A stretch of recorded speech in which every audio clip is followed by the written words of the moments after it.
Hello अस्सलाम वालेकुम, my name is Asim Ahmed and you currently watching my channel O levels Pakistan. आज हम लोग देखेंगे जो आपका पाकिस्तान स्टडीज़ पेपर 1 जो हिस्ट्री का पेपर होता है, basically the history and importance of Pakistan, history and culture of Pakistan, उसका जो सी पार्ट होता है वो हम कैसे अटैम्प्ट करेंगे, how to attempt the 14 marks question. Let's begin it.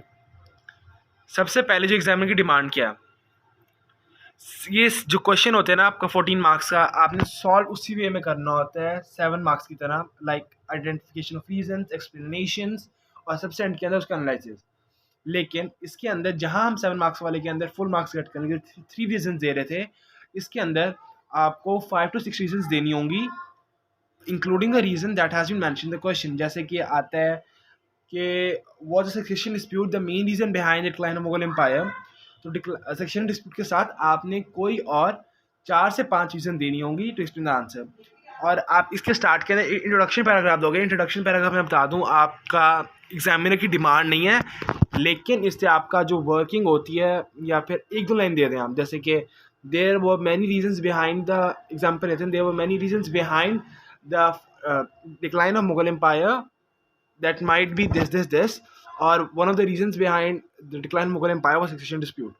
ठीक है, और एंड में अपने ओपिनियन देना है। जो एग्जामिनर आपसे डिमांड करते हैं ना इस क्वेश्चन के अंदर, रीजंस के बाद उसकी बेसिक डिमांड है, उसका ओपिनियन होता है। वो उसका ये नहीं चाहता कि मतलब कि आप उसी की रीज़न के साथ मतलब कि एग्री करो, जैसे कि सेक्शन डिस्प्यूट सबसे अहम था, वो ये नहीं चाहता। वो चाहता है कि आप अपना पॉइंट उसके सामने रखो और जस्टिफाई करो। मतलब कि अगर मैं कहूँ कि कहते हैं जो एक्स्ट्रा वैगेंस थी मुगल्स की, वो सबसे अहम रीज़न थी for decline of Mughal empire, तो मुझे रीज़न देनी होंगी कि वो जो अकबर का दोस्त था वो 100 मील्स मंगाता था, इन्होंने ताजमहल बनाया, वो कहीं अच्छे काम पे लग जाती, वगैरह वगैरह। ठीक है, अब ये वही मैं आपको दोबारा दिखा रहा हूँ स्लाइड। लेवल 1 सिंपल स्टेटमेंट है, लेवल 2 आइडेंटिफाई रीजन या फिर explain the reason, 3 to 6 marks मिलेंगे आपको। लेवल जो 3 है इसके अंदर आपका, उसमें आपने एक्सप्लेन करनी है एक रीज़न जो उसने दी हुई है और 2 अदर रीजन।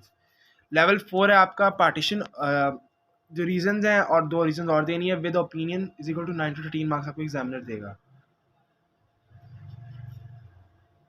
तो ये जो क्वेश्चन है इसको एग्जाम्पल ले लेते हैं एज अ 14 मार्क्स क्वेश्चन की। Was the issue of grease cartridge the main reason behind the war of independence, give reasons. वही पैराग्राफ 1 इंट्रोडक्शन आपका आ जाएगा, पैराग्राफ 2 से 5 तक 4 to 5 रीजंस देनी है आपने। एक आगे ग्रीस कार्ट्रेज की, एक आगे forceful convergence, heavy taxes and doctrine of lapse, और छठा आएगा ना वो आपका कंक्लूजन होगा। आपने दिखाऊंगा कंक्लूजन करते कैसे हैं, जो आपको ओपिनियन होगा।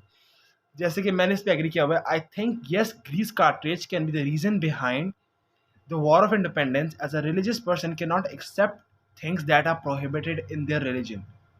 ठीक है, तो ये मैंने अपना पॉइंट क्लियर कर दिया और उसकी रीजनिंग भी दी कि ऐसे क्यों है, आपने भी ऐसे ही करना है। अब इसको एक क्वेश्चन को देख लेते हैं एज एग्जाम्पल। मार्किंग स्कीम इसकी, was the development of western education system the greatest achievement of sir Syed Ahmad Khan, explain your answer. तो सबसे पहले तो आपने इससे एग्री कर, मतलब कि जो आपका वेस्टर्न एजुकेशन के पॉइंट देने हैं कि उन्होंने 1863 के अंदर जो साइंटिफिक सोसाइटी ऑफ गाज़ियापुर ढूंढी। ठीक है, और जो ट्रांसलेट किए थे काम जो डिफरेंट लैंग्वेजेस से इनटू उर्दू या फिर फ़ारसी। उन्होंने जो आपका मोहम्मद एंग्लो ओरिएंटेड कॉलेज बनाया, फिर उसको अलीगढ़ यूनिवर्सिटी उन्होंने फाइंड की, और आप ऐसे वगैरह वगैरह। ठीक है, फिर अदर रीजंस आएंगे कि रिलेशनशिप उन्होंने बेटर करने चाहे उनके साथ विद द ब्रिटिश, और जो उनकी तबीनुल कलाम और उनकी जो मतलब कि राइटिंग स्किल्स थी, जिसमें उन्होंने राइटिंग स्किल्स थी। ठीक है, उसके बाद उन्होंने कहते हैं जो उनकी political services Hindi Urdu controversy के ऊपर उन्होंने टू नेशन थ्योरी अपनी थी, वगैरह वगैरह एक्सप्लेन करनी है in detail with the introduction paragraph and the opinion. Thank you.